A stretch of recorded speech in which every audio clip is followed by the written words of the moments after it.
Pasi ne kemi diskutuar dhe diskutojmë, Partia Demokratike na pas ka bërë një gabim tjetër. Çunë e kuptoi dhe jap të drejtë Doktor Berishës për gabimin që tha që Partia Demokratike ka bërë për të firmosur kandidatura që nuk përfaqësojnë drejt vullnetin e demokratëve për avokat popullit. Pa duhet ne që vetëm të qajmë për gabimet që bëjnë, apo duhet dikush të marrë përgjegjësi?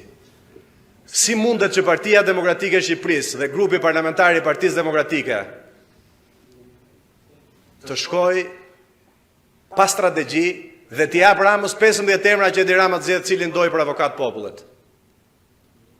A nuk duhet që Partia Demokratike të vlerësoj Besim Drejgjonin, një personalitet i të përndjekurve politik, një njeri që ka lënë dhe detyrën e vet për arsye po politike të mos vlerësimit të shtresës së përndjekurve politik në Shqipëri? Si mundet Partia Demokratike të mos ketë guxime dhe thotë kandidatura jonë do të jetë Adriana Kalaja, që ka dhënë kontribut të jashtëzakonshëm për Partinë Demokratike? Si ka mundësi që Partia Demokratike nuk ka guximin të thotë që kandidatura jonë do të jetë Skëndera Luçi, nga shtresa e të përndjekurve politike? Si ka mundësi që Partia Demokratike nuk mban qëndrim qartë dhe të çojë një kandidaturë të vetme